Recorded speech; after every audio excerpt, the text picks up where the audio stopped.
500 के नोट पर गांधी जी की जगह भगवान राम की फोटो और लाल किले की जगह अयोध्या में बना राम मंदिर। क्या ऐसा नोट सचमुच में आ रहा है? दोस्तों, 22 जनवरी को अयोध्या में राम मंदिर की प्राण प्रतिष्ठा की गई। उससे पहले लोगों ने मंदिर से जुड़ी अलग अलग तरह की कलाकृतियां बनाई। साथ ही पिछले कुछ दिनों से ये तस्वीर सोशल मीडिया पर घूम रही है, जिसमें 500 रुपए के नोट को कुछ इस तरीके से दिखाया जा रहा है। इस नोट पर गांधी जी की फोटो की जगह भगवान राम की फोटो, गांधी जी के चश्मे की जगह तीर धनुष और दूसरे तरफ लाल किले की जगह राम मंदिर का फोटो लगाया गया है। तस्वीर के साथ साथ लिखा गया है, ऐसे 500 रुपए के नोट 22 जनवरी के बाद से जारी किए जाने चाहिए, जय श्री राम। कुछ और पोस्ट में दावा किया जा रहा है कि मोदी सरकार ने वाकई में ऐसे नए नोट जारी करने का फैसला किया है।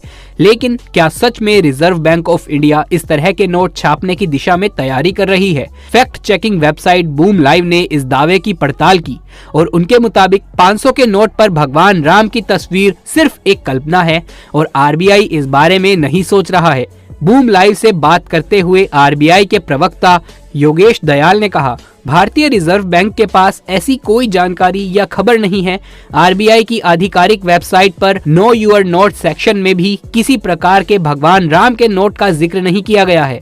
500 के नोट पर भगवान राम की फोटो किसी राम भक्त की कल्पना हो सकती है, लेकिन सरकार का ऐसा अभी तक तो विचार नहीं है। अब आइए जानते हैं सरकार नोट कैसे छापती है। दोस्तों, क्या आपने कभी सोचा है कि जब सरकार नोट और सिक्के खुद बनाती और छापती है तो फिर देश में इतनी गरीबी क्यों है? भला सरकार ज्यादा से ज्यादा नोट छाप क्यों नहीं लेती और नागरिकों में बांट क्यों नहीं देती? क्या सरकार के पास भी नोट छापने के लिए लिमिट स्टॉक होता है? अगर हाँ, तो ऐसा क्यों? अभी हाल ही में एक वेब सीरीज आई थी जिसमें बॉलीवुड के दिग्गज अभिनेता शाहिद कपूर और साउथ के superstar Vijay Sethupathi lead role में नजर आए। वेब सीरीज का नाम है फर्जी। नाम से ही जाहिर होता है कि वेब सीरीज में कुछ तो फर्जी जरूर है। इस फिल्म की चर्चा हम यहाँ इसलिए कर रहे हैं क्योंकि फिल्म में शाहिद कपूर अपने दोस्त के साथ मिलकर नकली नोट छापने को अंजाम देते हैं और देश में नकली नोट बनाने का काम वैसे भी काफी जोरों शोरों से होता है। यहाँ सवाल ये उठता है कि आखिर नकली नोट और असली नोट की पहचान कैसे की जाए और क्या सच में नकली नोट बनाना इतना आसान है? असली नोट बनाने में किस तरह के कागज का इस्तेमाल होता है? उसमें इस्तेमाल की जाने वाली इंक कौन सी होती है और क्यों सरकार ज्यादा नोट प्रिंट नहीं कर सकती? अगर आपके भी दिमाग में ये सारे सवाल उठते हैं तो आज की वीडियो आपके लिए ही है। नमस्कार दोस्तों, आपका फिर से स्वागत है हमारे चैनल अनोखी दुनिया में। अगर अभी तक आपने हमारे चैनल अनोखी दुनिया को सब्सक्राइब नहीं किया है तो जल्दी से कर लीजिए, क्योंकि आज की वीडियो बहुत ही ज्यादा इंटरेस्टिंग होने वाली है और बेल आइकन को प्रेस करना बिल्कुल ना भूलें। किसी भी देश में लेन देन के लिए एक समान रूप से स्वीकार की जाने वाली एक मुद्रा का इस्तेमाल किया जाता है जो हर देश की अलग अलग होती है। जिस तरह अमेरिका में डॉलर और भारत में रुपए का प्रचलन है। हजारों साल पहले जब मुद्रा का आविष्कार नहीं हुआ था, यानी कि रुपए का आविष्कार नहीं हुआ था, तो लोग वस्तु विनिमय क्या करते थे, यानी कि वस्तु का लेन देन किया करते थे। जिसे जिस चीज की जरूरत होती थी वो अपने पास मौजूद उस वस्तु के बदले में अपनी जरूरत की वस्तु को ले लेता था। लेकिन उसमें बहुत सी दिक्कतें आती थी, जैसे कि एक व्यक्ति के पास टमाटर हैं और उसे आलू चाहिए, तो वो किसी दूसरे व्यक्ति को ढूंढेगा जिसके पास आलू हो। लेकिन कई परिस्थितियों में ऐसा होता था कि उसके पास आलू तो होता था लेकिन उसे टमाटर नहीं, प्याज की जरूरत थी। इस परिस्थिति में टमाटर वाले को आलू नहीं मिल पाते थे और आलू वाले को प्याज की वजह से वस्तु विनिमय में दिक्कत आती थी। इन दिक्कतों से निपटने के लिए एक सामान्य मुद्रा का आविष्कार हुआ। सबसे पहले चलन में आए सिक्के, जिन्हें लेन देन के इस्तेमाल में लिया जाने लगा। बाद में सोने और चांदी के सिक्के भी चलने लगे। मुगल काल में सोने और चांदी की अशर्फियों के लेन देन का इस्तेमाल होता था। रुपया शब्द सन 1540 से 1545 के बीच में शेरशाह सूरी के द्वारा जारी किया गया था।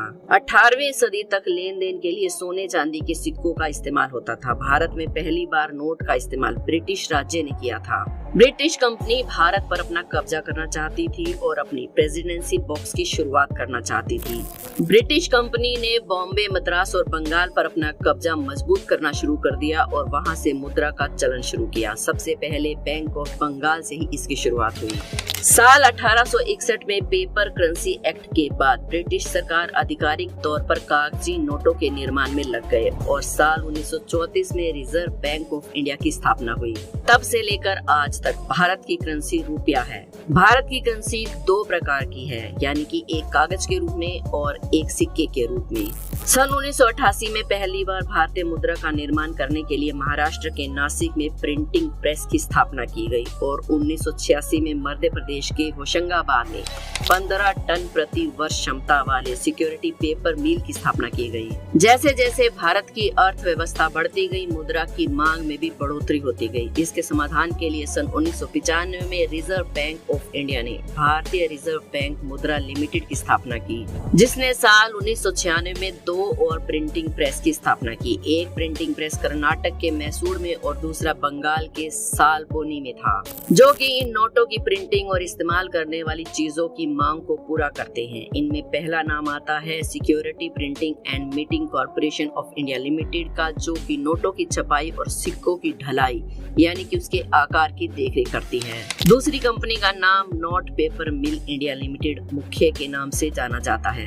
ये कंपनी नोट बनाने और इस्तेमाल किए जाने वाले वाटरमार्क का उत्पादन करती है, यानी कि वो कागज जिस पर नोट की छपाई होती है। अब सवाल ये आता है कि आखिर इन नोटों की छपाई करने के लिए किस तरह के कागज का इस्तेमाल किया जाता है और इसके इस्तेमाल की जाने वाली इंक यानी कि स्याही कहाँ से आती है। आपको बता दें कि इन नोटों में इस्तेमाल किए जाने वाली स्याही को लगभग 50% बाहर से इंपोर्ट किया जाता है। वहीं इन नोटों में इस्तेमाल किया जाने वाला कागज 100% कॉटन का होता है, जिसका निर्माण बैंक नोट पेपर मिल इंडिया लिमिटेड ही करती है। अब आपके दिमाग में जरूर ये सवाल आ रहा होगा कि इन नोटों और सिक्कों को बनाने में सरकार को कितना खर्चा आता होगा। साल 2018 में जारी की गई एक रिपोर्ट के अनुसार बताया गया था कि भारत में छपने वाले किस नोट पर सरकार कितना खर्चा करती है। रिपोर्ट के अनुसार 10 के नोट को बनाने के लिए 1.01 का खर्चा आता है, जबकि 20 का नोट बनाने के लिए 1 रुपए का खर्चा लगता है। 100 रुपए का नोट बनाने की कीमत 1 रुपया 5 है और इसके अलावा 500 का नोट बनाने के लिए मात्र 0.57 पैसे की ही लागत लगती है और 2000 का नोट बनाने के लिए 4.18 रुपए की लागत आती है। अब आपके दिमाग में ये सवाल खड़ा हो रहा होगा कि आखिर नोट बनाने की कीमत इतनी कम है तो प्रिंटिंग प्रेस यानी कि हमारी सरकार ज्यादा से ज्यादा नोट छापकर अपने देश को अमीर क्यों नहीं बना लेती। तो इसका जवाब ये है कि हम आपको याद दिला दें कि नोट के नीचे आपने गवर्नर के हस्ताक्षर या फिर वचन जरूर पढ़ा या देखा होगा। जी हाँ, जिसमें यही लिखा होता है कि धारक को मैं 10 रुपए देने का या फिर 100 रुपए देने का वादा करता हूँ। ये वचन होता है रिजर्व बैंक ऑफ इंडिया के गवर्नर का और यही कारण है कि ये नोट हर कोई नहीं छाप सकता और ऐसा करना कानूनी रूप से अपराध माना जाता है। अगर हम बात करें नोटों के डिजाइन, कलर और लंबाई चौड़ाई की, तो उसके लिए रिजर्व बैंक ऑफ इंडिया का केंद्र बोर्ड सरकार को समय समय पर प्रस्ताव जाता रहता है। ऐसा करने में काफी सावधानी भी बरतनी पड़ती है। सिक्योरिटी और इस्तेमाल का ध्यान रखते हुए नोट की बनावट ऐसी रखी जाती है जिसे आम लोग उस नोट के मूल्य को समझ सकें और आसानी से पहचान सकें।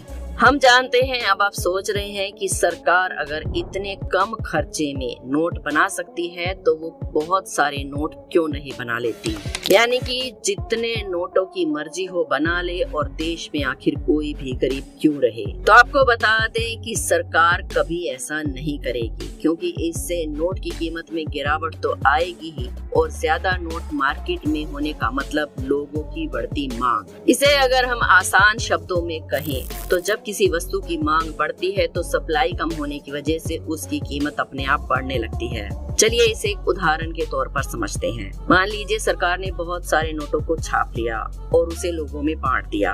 आपने एक दिन अचानक चाय की चुस्की लेते हुए टीवी पर समाचार देखा कि आपके बैंक अकाउंट में अचानक बहुत सारे रुपए आ गए हैं। तो अब आपके मन में बहुत सारा सामान खरीदने की इच्छा हुई। सबसे पहले आपने सोचा कि एक बहुत बड़ा टीवी ले।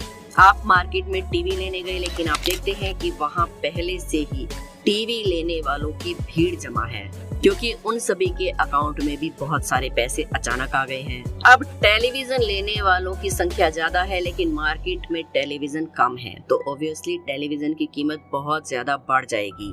अब इसी चीज को हम खाने पीने की चीजों पे अगर अप्लाई करें तो मार्केट में खाने पीने की चीजों की कीमतें भी बढ़ने लगेंगी, जबकि उत्पादन उतना ही होगा। इससे लोगों को खाने पीने की चीजें भी मार्केट में मिलना मुश्किल हो जाएगी, देश और भी ज्यादा गरीब हो जाएगा और हर तरफ भुखमरी ही देखने को मिलेगी। यही कारण है कि नोटों को एक लिमिट में ही छापा जाता है। अब अगर हम बात करें लोगों की जो कि फर्जी नोट छापते हैं, जैसा कि वेब सीरीज में दिखाया गया था, इससे भी सरकार और देश की अर्थव्यवस्था को बहुत नुकसान होता है। कोई भी अगर नकली नोट बनाने की कोशिश करता है तो उसे कड़ी से कड़ी सजा दी जाती है। तो देखा आपने कैसे नोट और सिक्के बनाए जाते हैं, फिर उन्हें मार्केट में चलाया जाता है।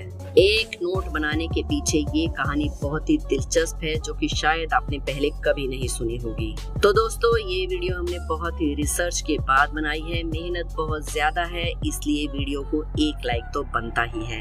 वीडियो को शेयर करना ना भूलें, हमारे चैनल अनोखी दुनिया को सब्सक्राइब कर ले। कल फिर मिलेंगे एक और वीडियो में। धन्यवाद।